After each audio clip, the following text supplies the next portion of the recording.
as a result of various other factors, crime rates are increasing. There's a lot of home robberies and people don't have jobs, and they're trying the drive to make money through activities that are not secure is going crazy, and it's becoming a little out of hand.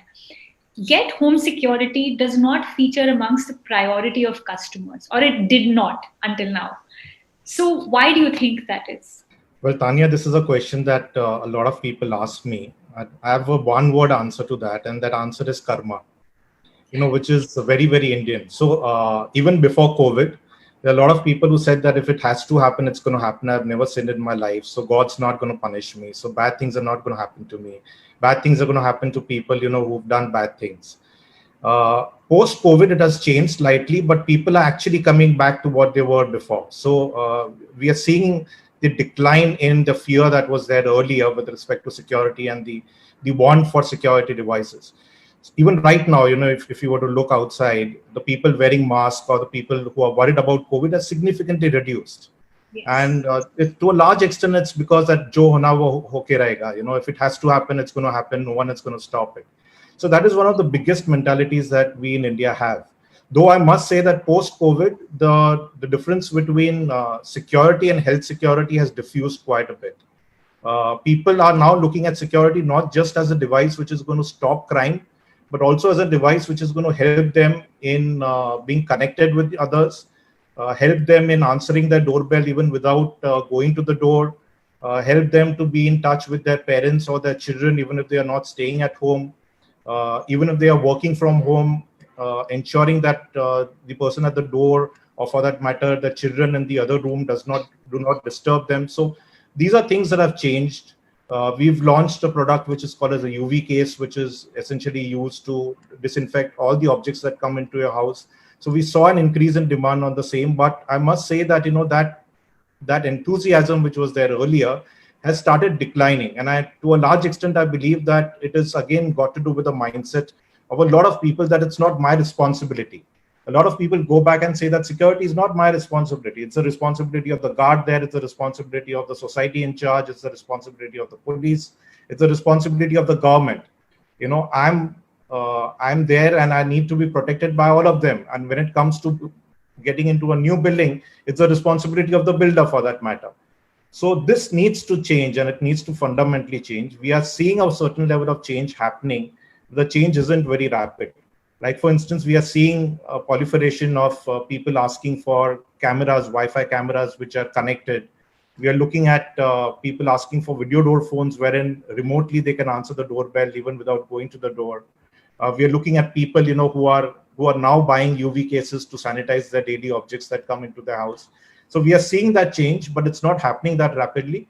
It's perhaps that people don't plan for security when they are moving into the house. They plan for everything else. They plan for the interiors. They plan for the furniture. They plan for the accessories, etc., etc. But security is always taken a backseat. Very aptly, like Mehranoosh said, we have this very typical Indian mentality that, nothing is going to happen to us. And unless it happens to a known person or a neighbor or somebody like that, it does not make you think that something can go drastically wrong with you. And like you mentioned, because of the pandemic now, I think these lines are blurring between health and security of your home, which is great in a way because people are really thinking about it now, which they didn't do earlier. Like projects we did 2 years ago, security was honestly the last thing we discussed in a project. And as a designer also, I am very guilty of that because you're always bothered about your big windows and your entrances being grand, and you don't want those grills to show, you don't want the security camera popping in your view. So I think we're all guilty of that, but I'm glad that we're all taking a step towards making it more feasible for the homeowner. Okay, so we've also, I don't know, like you said, it's something that people did not think about earlier. Yeah. But do you now see the end user, the customer, sort of taking the initiative? And in this period, like Mehranoosh also said, there was this one time when people did start talking about it. Do you see that continuing, and do you think that will last? Earlier on, connected homes were more about automation. and people just wanted their lights and everything to be linked, and it was more about that kind of thing. But people always put security in the backseat. But I think now people are incorporating it, and we as designers need to incorporate it in the beginning of our design, because it's part of our electricals. When your conduiting happens on site, you have to make sure all these things are accounted for in the beginning, because adding it later on is going to be a big hassle. Yeah. Somebody who specializes in dealing with children's spaces, right? Where do you think the shift has been? I'm sure you have seen a shift, pre-COVID and post-COVID, and how people approach security when it comes to children's spaces and their homes at large. What is your view on that? Maybe 3-4 years ago, we started seeing a huge increase in the amount of security people wanted in their kids' spaces. So we're seeing a lot of people put in, remote cameras. They wanted to have access to their kids when they stepped out. And even if they had a lot of help, previous to that, they were depending a lot on the in-house help. But then when we started hearing, and getting, hearing more and more stories of, break-ins at home, we started seeing people, even watching their help 24/7, and their help would even know about it. So when this whole COVID pandemic started, we noticed people stopped asking as much for the security in their kids' rooms. And, we had to explain to them that this is obviously not, going to continue forever. You're going to have to step out at some point. So, when you're getting your kids' rooms ready, include that in the planning, like Mithali said. So, that's the kind of shift we've seen. It's kind of been opposite. Right. And do you think people are receptive to that, the notion of security within kids? Because I assume the common notion is that, okay, I'm home right now, right? So it doesn't matter. But the act of setting up the home is not going to happen again. So do you see people being more open to that? Because earlier I didn't have that much of, that hard a time convincing people of the importance. And in fact, I would tell them, you don't need so many cameras, in your home. You don't need them, and your kids lose. You don't need them, your kid needs privacy as well. And there should be a better way to monitor this. But now, just convincing them to have that one camera is hard. Isn't it a lot more than just the camera? Mithali, what would you like to say? And Mehrnoush, I would like you also to add to that. One is the security with the sense of, okay, I know what is happening. But there is a whole new dimension to security that I would like you to comment on once Mithali shares her inputs. Yeah, I think now security, you're connecting your devices, and now internet is so easily available to people now. So I think people are more open to the idea of that now. It's not just about home security, like I mentioned earlier. It's about the whole concept of having a connected home, which doesn't involve just security. You can take care of your health, you can take care of your devices, you can create a sustainable solution for your home by monitoring your appliances. So I think it's a culmination of all that.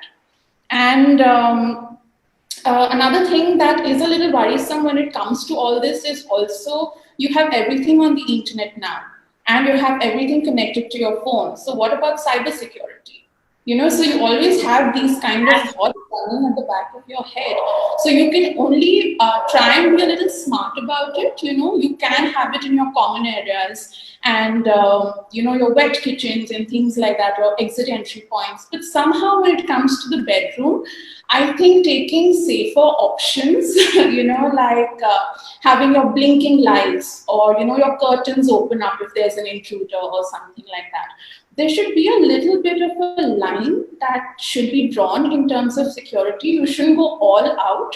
You should be a little smart about it. Also, in terms of how your house is planned, say your boundary wall at the back is slightly lower or something like that, depending on your site conditions. You should, tune your security requirements to that and just not blindly follow norms, I think. Be a little smart about it, because cybersecurity, things are improving, developments are happening. But at the end of the day, you shouldn't let your privacy out to the world also. So I think Mithali has made some very, very important points. And I want to address the point that she made earlier with respect to, ensuring that the houses are designed in such a way that a security equipment can fit in. And a lot of times people don't install video door phones because the wire is going to be seen. and when a provision for the wiring from the indoor to the outdoor is not done. So people just don't install the video door phone because, it would mean that the wire is going to be visible outside, and, so they don't want it. So they kind of compromise on a very, very important security device like a video door phone, wherein you can see who's outside without even going to the door, just for the aesthetics. So had that provision been made, a video door phone could have been fitted, but that is because the interior decorator or the architect did not do that. The second important point that Mithali brought about, which is very, very interesting, is data privacy. So there was a news article sometime back that there was one person who had bought a CCTV camera from one of our friendly neighbors. Okay, and the output that he saw on his mobile phone was of someone else's house. Now this is bizarre. This is a complete breach of security, because he actually saw the output on his mobile phone of someone else's house. Imagine that thing happening to you. So there are lots of cameras right now which are smarter. Okay, there are cameras which are made in India, where the entire storage is in India itself. It does not go to our friendly neighborhood country. It stays here. There is security which is built in, but still people to a large extent choose security devices basis the cost. And that is something that we have been trying to educate our consumers as well. They look online and they probably buy the cheapest camera which is available. But they don't understand that the cheapest camera available is also going to come with a lot of problems, including privacy. And data privacy is going to be very important. Imagine the image of your house going to some other country or someone else for that matter. Now, these are things that one need to be careful about. And that is something that we keep on educating our consumers, because our products, the servers in India, the security is 100% safe. And we ensure that the data stays in India, it does not go outside and is only viewed because it's encrypted by the person who's using the CCTV camera. Plus the CCTV cameras now, the Wi-Fi cameras have become smarter. So connected devices, we don't really need wires with respect to the Wi-Fi cameras that are there. And they could be programmed in such a way that if you need privacy, they could be switched off or switched on. So you can actually program that, and it can be switched off at a particular point of time or switched on at a particular point of time. Or if you don't want the entire thing to be recorded, you could actually do it in such a way that it will only record once there is movement.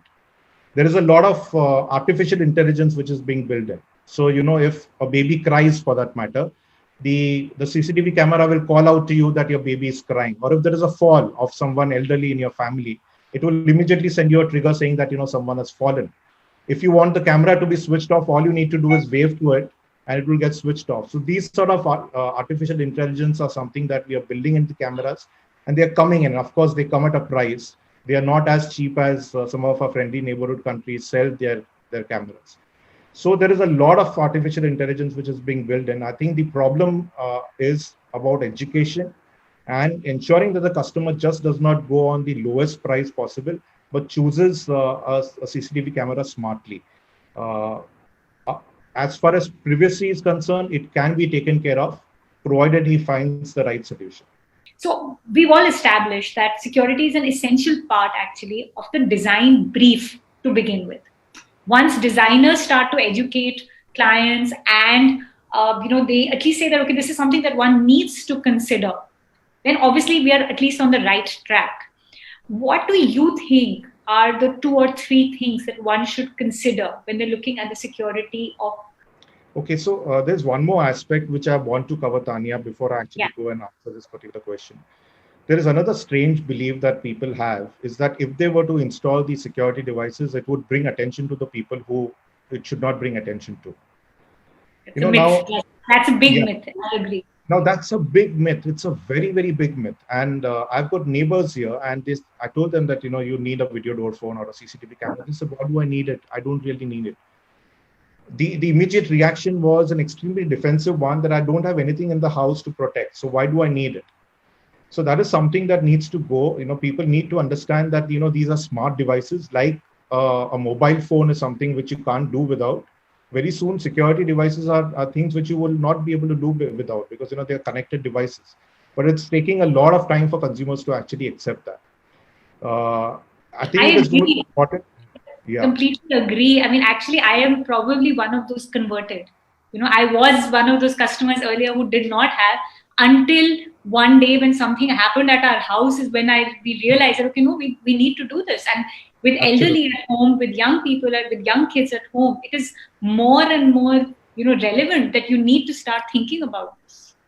Absolutely. So, very rightly mentioned that, when there is something that happens to you or your neighborhood, you start thinking about it. But even then, the time which is spent behind the incident that has happened and the final purchase is quite long. So there is a lot of contemplation. There is a lot of thinking that goes behind whether I need it or not, etc. And to a large extent, it's also because of awareness. And I think the designers, the interior decorators should have security as a part of their integral part of their design itself. So, for instance, if the person is installing a door and is installing locks, he should ask the customer whether he should make provision for a video door phone or not. Or if he's doing up the house, there are possibilities of installing Wi-Fi CCTV cameras that need no wiring. All it needs is a power connection, and therefore ensuring that the power connection is relevant. You'd be surprised, Tanya, there are so many people who do not install a CCTV camera for a video door phone because the wires are seen. And you can't conceal it after the flat is made. And he's saying, if the wires are seen, I'm not going to be doing it. And then we say that you're compromising on the security. So be it. So aesthetics still plays a role which is much higher than security. And that is something that we're trying to change. And that is where we would really need help from the architects and the interior decorators also.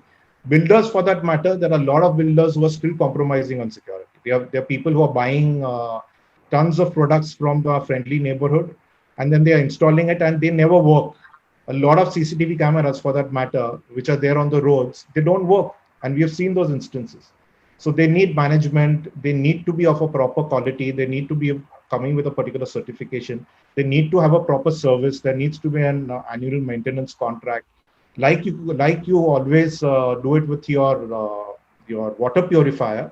Same thing you need to do with your security services as well. You need to ensure that they are working on a regular basis. I think I will talk more specifically about Hyderabad. Most of the houses here are in gated communities. So like Mehrnoush mentioned, the builders already provide like a 2 or 3 tier security. So when we are involved, what we have to do is add that additional security to the individual villas. Talk about here in India, of course, we talk about the video and the sound and everything. What about fire security, right? Nobody there's a word about that, and that's one of the things I always insist on in a child's room. Have smoke detectors. It's such an important thing, and it's not a very expensive investment to be making, and people are very receptive to that. If you go, as you all know, if you go anywhere, out of our country, everybody has a smoke detector. I mean, they have it in our hotel rooms and our common spaces, but we don't have it in our own homes. Kitchens are without smoke, alarms. So I think that's one of the things that we really need to kind of focus and talk about and kind of invest in. Do you think that there is a larger change in the way health security, home security, fire security, all of this is being perceived? Education and getting more exposure to all of this, of course people will. Everybody at the end of the day wants to be safe, and understanding how important it is, I think, more, and grasping the kind of important. Definitely. I think people now are more aware, designers are more aware, and they are working in relation with the consultants. They are the people who have the knowledge, and we should definitely listen to them and incorporate whatever they say in our designs from the initial stage, not like add-ons like we have been doing. And I think clients are pushing for it and asking for it, because everybody inevitably nowadays knows somebody who's had a bad experience, and they don't want that to happen to them or their family. Like you said, it's happened to you. So, I think with the world we're living in right now, it's very important. And security is becoming safer. There's so much advancement. Every year, there's some new technology that comes up that, clears up all the flaws that have been there earlier. So I think we should keep ourselves updated. And also, once you've done something for your home, keep up with the trends. Call your consultants back, call your designers back. Tell them that, is there something that I can do to improve my home security? And I think it's definitely going to stay, and we should all definitely try and do as much as we can. Yeah, so I'll answer both the questions. I think the category awareness is definitely increased. However, which product to buy and what are the things that you need to look at before buying a security device is something that needs to further increase. And this is the job that we have to do in terms of educating customers on, ensuring that the right tick marks are in place.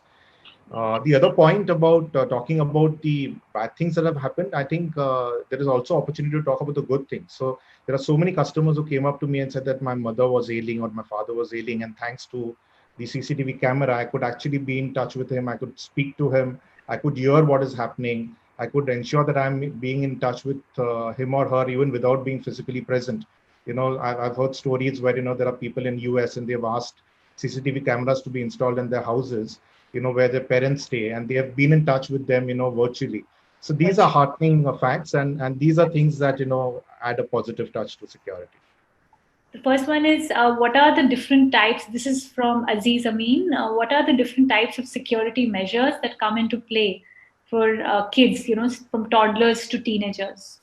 And, what all should one consider, especially when designing kids spaces? I've actually taken 2 questions. So I'd like everybody actually to respond to this. So, right. So I was one of the, like I said, for me, the biggest thing I look at is kind of controlling the number of cameras and exposure in a child's room, because I do think there is something like too much of it. That's one of the things. And the second thing is biosecurity. I'm absolutely insistent on it. And also the access to windows in your child's room, right? How people can get in and out your locking systems. Is it too easy for your child to open the door?